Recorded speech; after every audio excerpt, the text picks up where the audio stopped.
I am going to start this video off proper with an apology. This apology is not to my subscribers. You guys are well familiar at this point with the kinds of tomfoolery we get up to on this channel. This apology is to my family. My family watches my videos, by the way. I don't know if any of you guys know that, but now you do. My parents, my cousins, my one cousin's girlfriend, my granny. My granny shows my videos to her friends at the country club.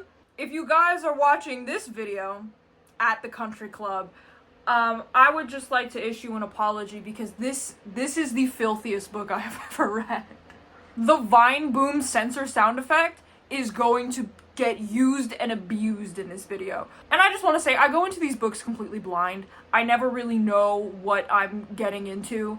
I had no idea that this book was like this. I only say this so that, you know, when Thanksgiving comes up later this month, don't side-eye me when I ask you to pass the gravy boat. With that out of the way, you know, I said this on my Goodreads. If you go follow me on Goodreads, by the way, and go follow me on Instagram, just shameless plug. But if you follow me on Goodreads, you'll have seen that, you know, bills are due. I'm in credit card debt. You know what pays the bills on this channel? The baseball romance novels. I have gotten to the point where I am the baseball romance girl here on YouTube, which I wear as a badge of pride, honestly. I have had people DM me on Instagram giving me, like, requests. And trust, I will get to them eventually. I have a very long list of baseball romance books that I need to read. But I thought, you know, starting in September, I went back to college, which I'm having a really fun time with, by the way. So I thought, you know, I have this huge list of baseball romances. I'm going to pick a college baseball romance at random. And the one that I picked was this one, Dirty Curve by Meagan Brandy. This was so uniquely horrible. We read a lot of horrible books here on the nichiejc channel. Every time I think I have found rock bottom, the next book I read picks up a fucking shovel. It's ridiculous. So we're just going to get into this straight away, okay? The first thing that I have highlighted is the dedication, which is never a good thing, honestly. If your dedication is cringe, that's kind of a sign for the rest of the book. Now, unlike Puck and Prejudice, Meagan Brandy thankfully does not thank a member of BTS, but she does say this. To the one who looks in the mirror and sees only what others speak, may the fog lift and reveal what you've always hoped but doubted, that you, my friend, are more than enough. Weirdly philosophical, for baseball smut that we're about to read. Now, after the dedication, before jumping into chapter 1, you actually get the synopsis, like the blurb on the back of the book, in the book. I'm going to read it to you. I don't usually do this, but it is so ridiculously written that you need to experience it with me, okay? You know how in college there's that one guy everyone wants to be? That's me. I'm the top dog, the number one. I'm gonna get throat cancer by doing this voice. Like, they're gonna have to drill a hole in my neck. The big man on campus. Some say those things are solid wins. My new tutor would disagree. My title means nothing to her. My status lost on her. And now my mind, that sucker is stuck on her. She was told to make our sessions priority overall, to drop everything when I need her, and come to me. She does. But I don't want to steal her time anymore. I want to earn it. If anyone can do that, it's me. I'm Tobias Cruz, the king of the curveball. I don't lose. Not the game, and surely not the girl. Little did I know, this girl has a secret herself, and it's the dirtiest curve yet. Here's the thing, right? And I've read a couple of books now set in college, and I fear that these authors have no idea how college or university actually works. Inji will be joining our video for now. Yeah?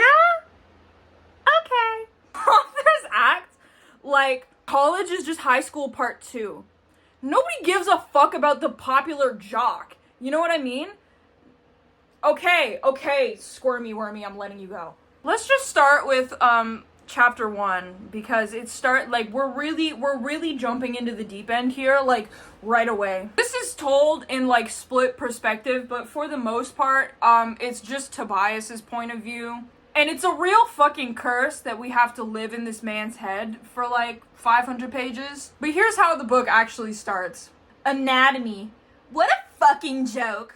This course was supposed to be my free pass, my easy A, my show up late, leave early, do whatever the fuck I want class. I mean, come on, it's anatomy. I know everything there is to know about the human body. I know what makes it tick, how to bring it to the edge and keep it there, teetering, shivering just before it shatters. I know the human body. I feel like I need to cover her ears. She does not need to be listening to this bullshit. So as you can tell right off the bat, we are in yet another horny MMC apocalypse. He is just the latest victim to be infected with this plague. This man goes around the entire book with like a permanent boner. Truly, I think like a single pill of Viagra might genuinely kill him, and I think it would have been a better book if that had happened, but alas. So he's in this anatomy class that is like compulsory, and he's not doing very well. He hates the class, and as you turn the page to page 2, we are gifted to even more internal monologue about anatomy class. Positions? I know them well. Horizontal, vertical, a 90-degree angle bent over a stadium seat. Give me an hour with a gymnast, and I'll invent some never-before attempted shit. But distal and proximal? The fuck?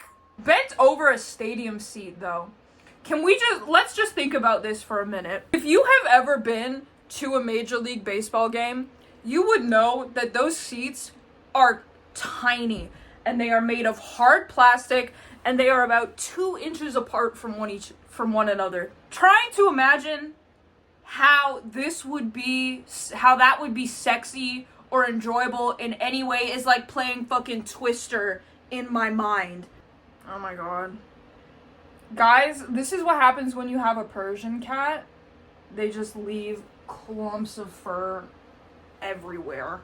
So as a bit of an introduction to this character, Tobias, he is at this college. I don't think it's ever specified where the college is located. I think it's somewhere in like Southern California. He plays for his college baseball team, and he is a pitcher who, like I said, his only personality trait is being very horny. We are led to believe that he is a very talented pitcher, but throughout the book, when we get to the parts where he actually plays baseball, you will see that he fucking sucks. But he really likes to like kiss his own ass when it comes to his skills, okay? Despite this rumored talent, he is failing pretty much all of his classes, specifically anatomy, and it has gotten so bad that his coach has told him, like, he needs to get his grades up, so he's getting him a tutor. Tobias goes to talk with his coach, Coach Reed, and he sees that, like, in the office or whatever, he's talking with this young woman, and he overhears the conversation between Coach Reed and this woman who presumably will be his tutor. This woman tells Coach, like, I can't possibly tutor Tobias, like, I have a life, you know, I'm too busy, this, that, and the third, yada, yada, yada. Tobias overhears this, and he thinks this to himself. She keeps going, but I tune her out, laughing at how predictable the situation is, and finish her sentence in my head. I can't tutor him. He's too good looking. We're on page 15. We're on page 15 of 594. I hope you guys are ready. Ultimately, the coach forces this woman to start tutoring Tobias, and he becomes very fascinated with her at, like, the first glimpse of her. Like, he immediately, like, falls in love with her or some bullshit. He goes back to his dorm room, where he is, like, roommates with a bunch of his other teammates. The teammates are frankly irrelevant. He gets there, his roommates are drinking because, you know, it's Friday night, but their coach has a strict no drinking policy. I mean, I drink whenever I want, and I do get bitched at for it, but it's all for show, to make sure coach is being fair and whatnot. See, I'm a pitcher. The pitcher. Number 1 in the country, that is, as far as college ball is concerned. I hold the record for the most consecutive strikeouts thrown, and am one of the few pitchers at the D1 level who doesn't use a designated hitter. Yet my coach tried to fight me on it, but he lost! They all lose when it comes to what I want! Not that Coach Reed puts up much of a fight. Bottom line, the team needs me. The school wants me. The coach fought damn hard to get me. So if there's ever a pass to be given, it's mine! Sir, you are a college baseball player. College. That is the bottom of the fucking barrel. The lowest of the low. It is lower than that one time I was watching Leo Jimenez play for Dunedin. There were 3 people in attendance, and one of them kept playing SpongeBob sound effects on a soundboard at full volume. Back to the story though, Tobias starts explaining, how he needs a tutor to his roommates. They start talking about it, and they start bantering, because, they're boys. One of the roommates says to Tobias, and I quote, "And you're a pompous motherfucker." Look me straight in the face right now. What frat boy around 20, 21 years old casually has the word pompous just circulating in his vocabulary? We then go to the FMC's perspective.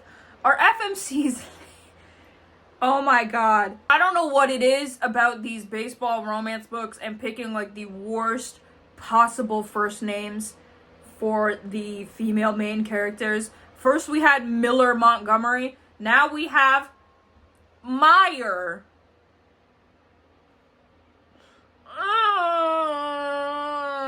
So Meyer tries to talk with Coach Reed again, saying I don't have the time or the energy to just drop everything to go tutor your star pitcher. I have classes of my own. I tutor other people. I have a life. She tries to tell this to the coach. Coach Reed is not having any of this shit, okay? Cut the shit, Meyer, alright?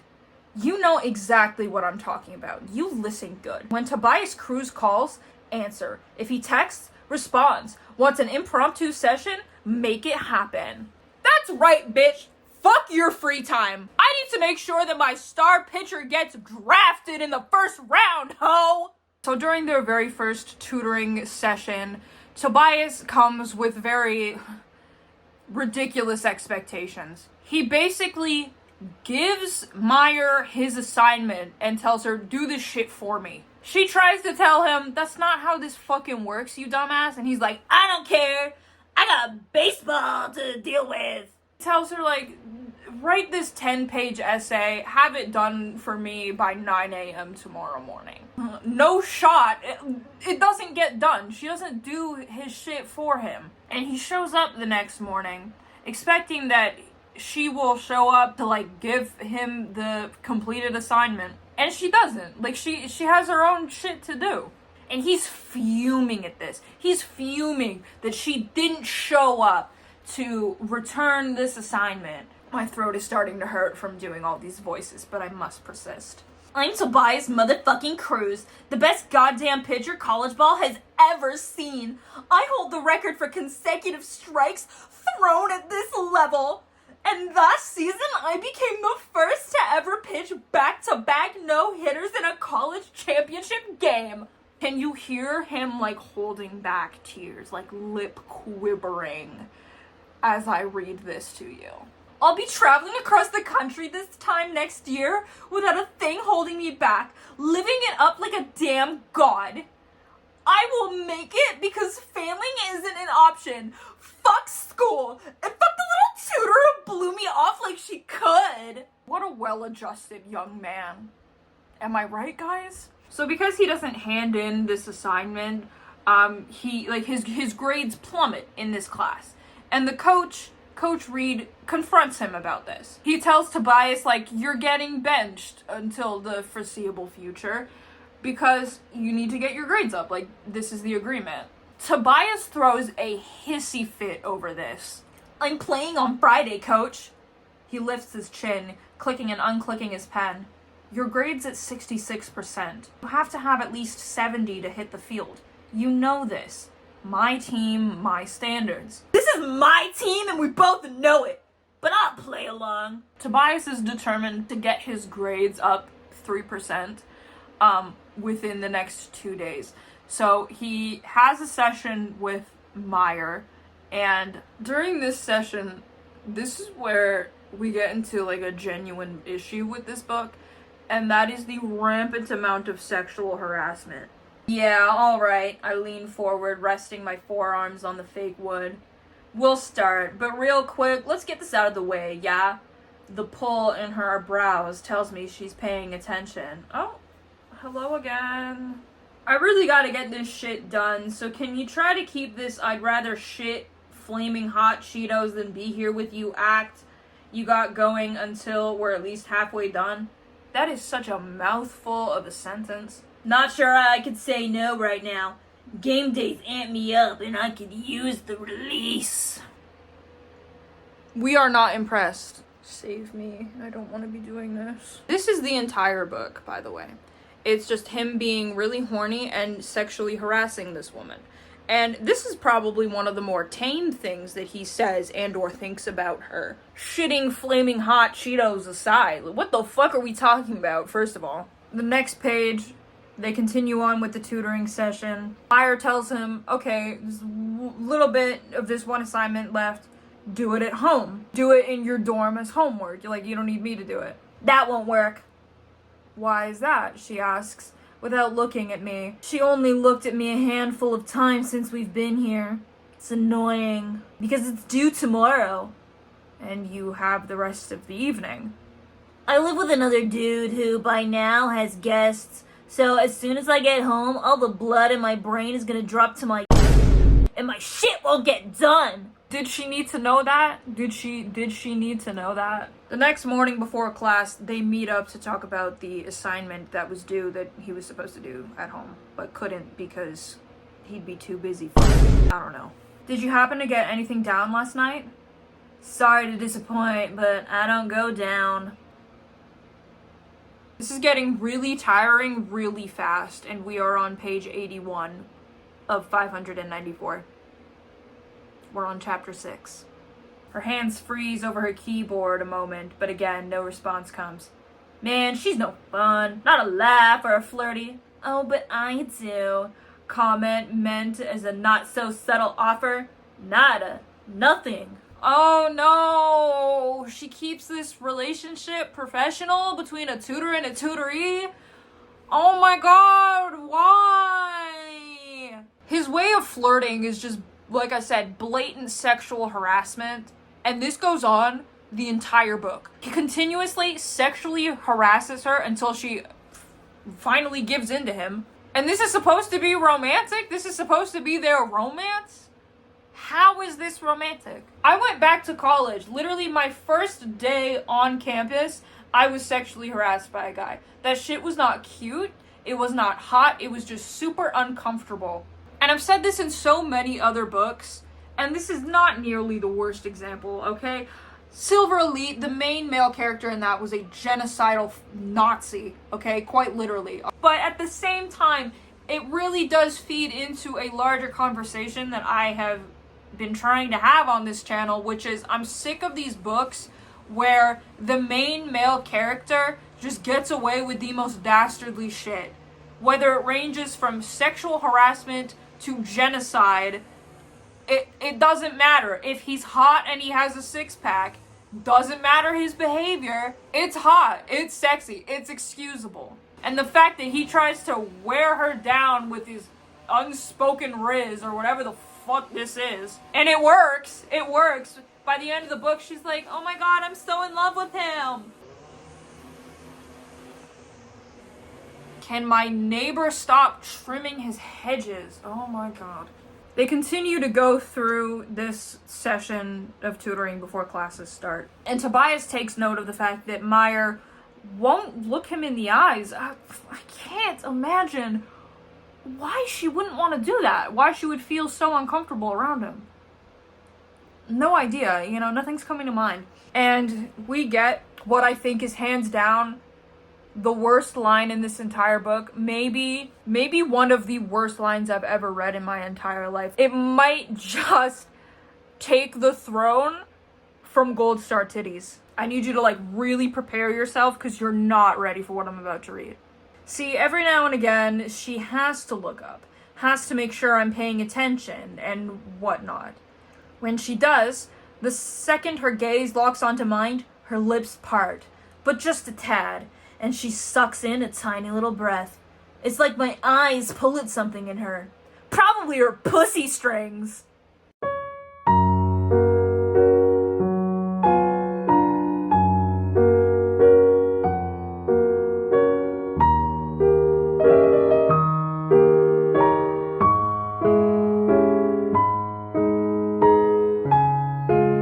Conversation to be had about how the fuck do you come up with something like that? I don't even think the most talented poets of our time could dream of a line like that. Pulling at her pussy strings. Pussy string? Incredible. Incredible work. So after that truly Shakespearean line for the ages, Tobias tries to pressure Mayor into going out and getting some food with him. She tells him flat out, I'm fine, I'm not hungry, I don't want to go get food with you. And she tells him this over and over and over again, and he persists like crazy. Chinese or pizza? I'm not hungry. Pizza or pasta? I'm not hungry. You're a damn liar. Your stomach's been growling for 20 minutes. Did you eat it all today? Not that it's any of your business, but yes, I ate. What? What? What did you eat? I had a peanut butter sandwich. My eyes narrow. No jelly? She pulls fake lint off of her jeans. No jelly. Why not? Oh my god, mind your own business. She scowls. I said I ate. I don't believe you. I don't care. You need Chinese. I don't want Chinese. Well, stop! Please, I'm walking out the door now. I'll see you on Thursday. You understand what I mean by this is insufferable? It's very obvious by this back and forth dialogue, by the tagless dialogue, by the way, which is a real pet peeve of mine in these types of books, that it's very obvious that he just keeps hounding her. She tells him several times, no, I don't want to get any food. Stop asking me. But he keeps going at it. This is harassment. This is harassment. Flat out. But this is a romance novel, so it's supposed to be charming. She tries to make for the door to leave and go home, and Tobias stops her. Reaching out, I catch her upper arm and quickly jump in front of her. She doesn't expect it, and she takes a step to the exact moment my feet plant, bringing her right against me, all fucking on me, and yeah, some major miracles under this fucked up rag she wears. I wonder if they're real. He's talking about her titties, by the way, if you could not gather that. They're on the firmer side, but still offer that natural squish against my body, like I could grab them good and hard and she'd like it. Would she like it? I don't know. Let's use some context clues from the previous conversation that we just had. What happened to yearning and real romance? This is just lust. Just lust and sexual harassment, and I'm so sick of it. And he's thinking right now, quite literally, would she like it if I grabbed her boobs, unprompted, with no consent? Would she like it if I sexually assaulted her right now? I don't know. But Tobias is just so bewildered as to why, throughout all of his attempts at flirting and riz, she's just not reciprocating. What the fuck is wrong with this girl? Women love Tobias Cruz. He tugs on all the pussy strings. Next chapter, I guess Tobias raised his grade high enough because he's playing baseball once again. Huzzah.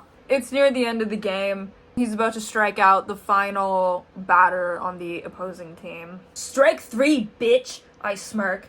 Get out of my house, my zone. As we knew it would be, it's called in my favor, and the pouty fucker with a sad size 7 cleat throws his bat in the dirt, stomping his sorry ass to the visitor's dugout. I didn't even throw him a changeup. 3 strikes right down the middle, and still this guy who didn't strike out a single at-bat last season didn't hit shit off of me today. None of them did. So this man just throws a no-hitter. I'm just like, he's the best to ever do it. He's the best pitcher ever. Cy Young has fucking nothing on this guy, clearly. We will get into how ridiculously pitching is portrayed in this book a little bit later, because it gets so stupid. One of his teammates, in celebration of this, says, and I quote, "Yeah, boy!" In the author's note, Meagan Brandy said that she started writing this in 2017, and, yeah, we can tell. But right after this, we learned that Tobias's disgusting sexual harassment-y thoughts about women don't just pertain to Meyer, they pertain to, like, literally every woman he meets. After this victory, like, one of the journalism students decides to interview the players in the locker room about their recent win. The reporter, Carly, or something like that, was all too willing to ask her questions from inside the locker room. Pretty sure the swinging and hanging persuaded her.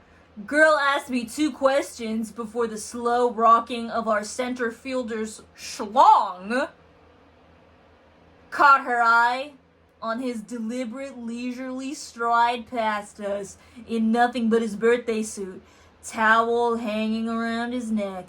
Yeah, the men's locker room is not for the weak. What an absolute gentleman. Like, what a real book boyfriend. Am I right, guys? He's just so charming. I love living in his head. It's totally not driving me to the brink of fucking insanity. Anyways, he runs into Meyer again. And that sexual harassment grind never stops. You know it. So, he has to do it some more. At first it was the journalism student. Now it's back to our day one. You know what I mean? Come on, baby, I purr, laying it on thick and a bit louder than necessary. Just last night you were calling me and now today I'm already back to Tobias?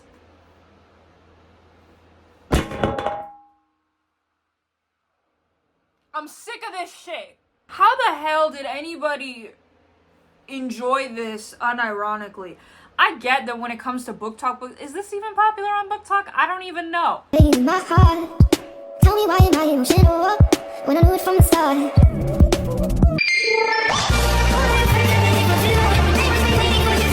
I get that the bar is like in hell. This is somehow even deeper than hell. We're gonna do a little intermission right now called Nishi reads 5-star reviews of this on Goodreads and is gobsmacked. Set in the college world, Dirty Curve is an opposites attract meets sports romance. Okay? Starring 2 broken souls to become whole together. I could not help but swoon for the bold baseball hero who is so much more than the hot playboy perception. Did we read the same book? What are you talking about? Might I remind you that this is the same man who uttered the phrase pulling at her pussy strings? We then get back to Meyer's perspective. Remember, she does have the occasional chapter in this book. Majority of it is spent in the prison that is Tobias's mind. But essentially what her point of view is her talking to her roommate, saying like, I think Tobias is kind of growing on me. Girl, stand the fuck up. I want better for women. Anyways, remember when I said that, like, the portrayal of pitching in this gets absolutely ridiculous? Yeah. Before I read this next passage, I have noticed that a lot of these baseball romance books that I have read or that are on my list to eventually read, a lot of the time, the main love interest is a pitcher. And my conspiracy theory as to why so many of these love interests in baseball romances are pitchers is because I think it's the easiest position to write, at least in their minds. Like, you don't have to brush up on any terminology on, you know, like batting and whatnot. You just throw the ball, ostensibly. But that's actually not the case. These writers can't write pitchers. And as somebody who does know how baseball works, I will give Meagan Brandy credit for, like, knowing what a curveball is. But at the same time, you clearly don't know how pitching works in Major League Baseball, because then you say shit like this. He knows I never reach my max pitch count. When I start a game, I finish the fucking thing. Unless we're up by a fuck ton. Then I'll switch out and let the number 2 finish out. When I start a game, I finish the fucking thing? Are you telling me that, like, you pitch all 9 innings? You pitch all 9 innings. Like, on a regular basis? Not only do you have, like, 47 Tommy John surgeries in your future, that's not something that happens. Yes, pitchers can pitch the entirety 9 innings. Kevin Gausman just did it not that long ago. But that's like a once in a blue moon thing. You would turn your arm to shredded cheese if you did that regularly. This is why we have a bullpen. Even the SpongeBob sound effect Dunedin Jays have a bullpen. Have a full bullpen. Whatever, dude. I beg for, like, a shred of research. You know what I mean? Anyways, let's move on, because I could rant about this all day. This review is getting to be very long, so I'm just going to skip a little bit ahead now. So eventually we get to a point where Tobias drives Meyer home. She steps out of the car, her roommate is there waiting for her. And remember how when I read the synopsis, the last line was like, oh, she's got the dirtiest secret of all. Meyer's big, dark, devious secret is she has a daughter. Okay? Once again, this is a college, alright? There's no age limit to go to college. I don't know how old Meyer is. I think she's like mid-20s. And her daughter's like a baby. I think Bailey is the baby's name. Is only like 5 months old, I think. But it all clicks into place for Tobias. She's a mommy. I'm a mommy. Mommy? I'm a mom. Her other obligations were that she had to look after her infant daughter. Oh my god. So next, the team has to go to an away game at a, like, neighboring college. It's like a long bus drive away. It's like 2 hours away. And Tobias requests that Meyer come with him. Coach Reed tells Meyer this. Every conversation that Coach Reed has with Meyer, by the way, happens in this very eerie, uncomfortable atmosphere around it. Like, his presence around Meyer is, like, incredibly ominous. Meyer tries to tell this man, like, I can't just go 2 hours away for a couple of days. I have my baby to take care of. Coach Reed is like, I really don't give a fuck. Get on that bus. Instead of just being rational and telling Meyer, you know what, just stay home, Tobias is like, well, I'm gonna, like, rent a car and you can bring Bailey the baby with you. And of course, when they get to San Diego or wherever the hell they are going to, Tobias, Meyer, and Bailey, the baby, all share one hotel room. Nothing could possibly go wrong. I can see it in her eyes. She wants to flirt, but more than that, she wants to be flirted with. And then she wants what follows. The pull in her core, the heat between her legs, the kind that only burns deep with the touch of a man. Pull at her core. Don't pull on those pussy strings too hard now. The team plays a game at this other college. They end up winning. Of course they do. Tobias goes out drinking. He gets, like, shit-faced drunk. And goes home with some, like, rando girl back to her place. They presumably sleep together. And he wakes up, like, not having much memory of what happened. And he's like, oh, fuck. He feels like he cheated on Meyer. I don't even know what the fuck this bitch's name is. Mind you, they're not dating. But he feels very attached to her for some reason. I guess all that sexual harassment, he just felt like he had laid claim to her or some bullshit. So he talks to his coach about it. He says, like, oh, I have no memory of what happened last night. Like, do you have any idea what went on? The coach asks him, well, what do you remember about last night? Last I remember, I went to the bar to meet those A's scouts you said were coming to talk to me on the DL, but I don't remember them showing up. The Athletics. Has Oakland not suffered enough? They have to live with the fact that Moneyball is really their only meaningful contribution to baseball history, and that they now play in Sacramento. Like, it's just insult to injury at this point that they want to scout this guy. Anyways, this rumor goes around that, like, Tobias had hooked up with this random girl. And, like, who cares? This is college. Like people engage in casual sex and hookup culture literally on the daily. It's not that big of a deal. But they act like it's this huge scandal, and Meyer gets so upset about it for some reason. You're not dating him just because he wants to act like the father that stepped up to your infant child. It doesn't... He's not your baby daddy, you know what I mean? I don't understand why she should care or why we should care. They argue about this, and of course it devolves in them making out with each other, but it's not like a passionate... Well, I guess it's passionate. It's passionate in a overly horny way. He kisses her, and he thinks she's silky and smooth and tastes like mine. She is mine. Tastes like mine? What does mine taste like? What does the concept of mine taste like? Like vanilla? We then enter like a montage of different games that are happening. I guess they went back to their home stadium field. I don't know. What am I talking about? This shit is melting my brain out of my ears. Tobias is pitching. They call one of those, like, I don't know the official name for it, when they like pause the game for a second and then they all go to like talk to the pitcher.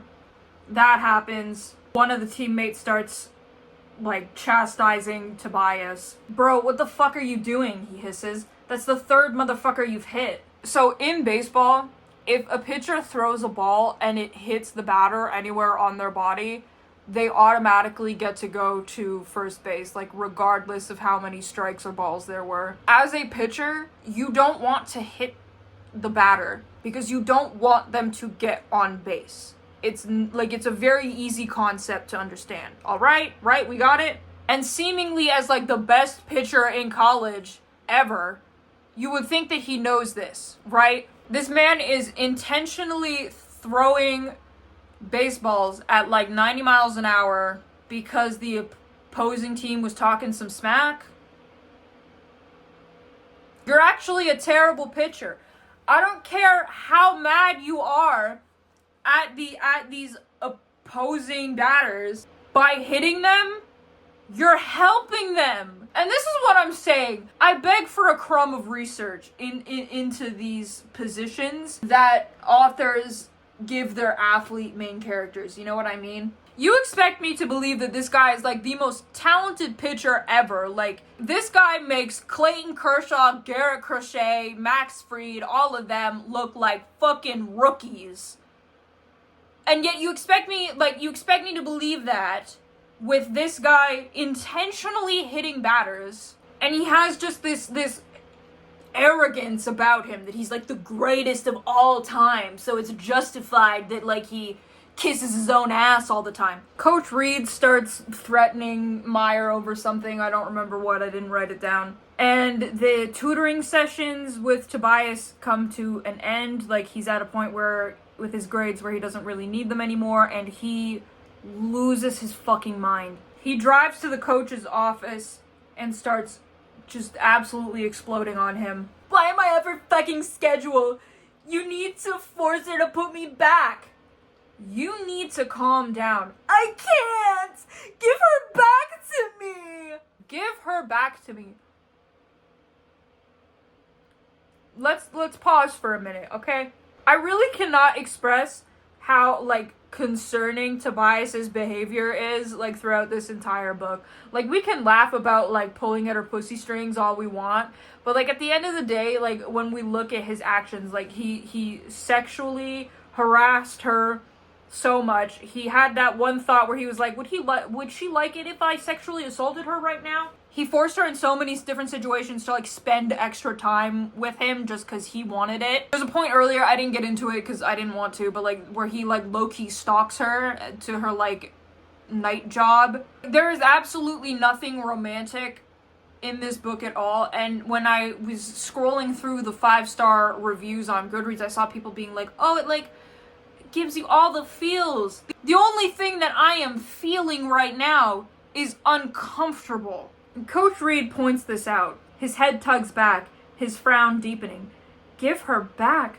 Son, she was your tutor, nothing more. Thank you, thank you. But Tobias doesn't like being told that, so he socks Coach Reed in the jaw. Congratulations, yeah, that's a really great way of keeping yourself on this fucking team. You dumbass. Tobias goes into this like deep depression over the fact that like he is not being tutored by Meyer. Fuck. And he starts failing, and because he starts failing, he needs her to tutor him again. Of course. They meet up, they're like going over their coursework and whatnot, and somehow Tobias gets a hold of her wallet, and he looks at like her driver's license or whatever, and he takes a look at her last name, and her last name is Reed. And he comes to the realization that Coach Reed isn't her boss, he's her fucking father. Okay, we now get into like the most convoluted part of the book where it's very obvious Meagan Brandy was trying to like do a bunch of like plot twists, but they happen back to back to back that it just muddies the story. So walk next to me while I explain all of this. Tobias goes to confront Coach Reed about like, oh, why'd you never tell me that Meyer was your daughter? And Coach Reed is like, oh, you don't, like, how do you not remember her? Like, you hooked up with her at one point, like last year. They had hooked up at one point during like a party or whatever. Tobias was again blackout drunk. He has a problem with drinking, I'm noticing. He comes to this conclusion that Bailey must be his biological daughter because they both have blue eyes. Sure, okay, whatever. He was already failing anatomy, so I don't expect him to have like a good grasp on genetics. You know. Tobias then goes back to Meyer and is like, I'm ready to be a father. I can't believe I missed the first like 5 months of her life, but I'm ready to really step up and be there for my daughter. Meyer drops another bomb and she explains, Bailey is not your daughter because Coach Reed isn't her. She said, okay, I'm so tired. I've been filming this for like 4 hours. The reason why every time Meyer and Coach Reed had a conversation, it was all ominous and weird, was because they were married to each other and had like a crumbling marriage. Now I want you to remember that Meyer is like maybe in her mid-20s and Coach Reed is like 50. It's then revealed to nobody's surprise that Bailey, the baby, her father is Coach Reed. She says he only wanted the marriage so he could cover his ass if people found out he was a student. Oh my god, yes! Grooming subplot! Oh my god, what? I was almost starting to think we weren't going to get it. You know, it's a staple of these baseball romance novels. It's concerning to me how common of a hallmark in this is in this genre, but hey, whatever, let's not think too critically about that. Meyer ends up revealing like what Coach Reed had done, how he had groomed her into this marriage and whatnot, and he resigns from his job. The three of them move to Florida, and we skip ahead like 2 years. Tobias is playing in the major leagues. They're like in the playoffs. All this tough talk throughout the entire book about him being like the greatest pitcher that's ever lived, like the best in this generation. Nobody will ever compare. They're gonna rename Cy Young Awards to the Tobias Cruz Awards. And he gets signed to the Marlins, the Miami Marlins. You would think that with all that talk, he would go to like, I don't know, the Dodgers, the Yankees, maybe the Red Sox, the Marlins? The shit-tastic whatever. So, huzzah, we're done. Finally, thank you, Jesus. What did we learn today? That I gotta stop making these videos. That I gotta stop doing that, like, frat boy voice, because that really, really hurt my throat. That I probably shouldn't have eaten that Rogers Center's ice cream yesterday, because it's making my stomach really hurt. This sucked. Like, honestly, like I said, every time I think I have found the worst book ever, I find something even worse. Who knows what I will find next video? Only time will tell. I genuinely want to know what people who rated this 5 stars saw in this. This was not only very romanticizing of very concerning behaviors from this man, it was just corny as shit. Oh my god. If you enjoyed this video, consider subscribing, tapping the bell for notifications, commenting, liking, all of that YouTuber shit. Consider that compensation for my agony that I go through for the entertainment of you people. Thank you for watching, and I will see you all again in the next video. Goodbye.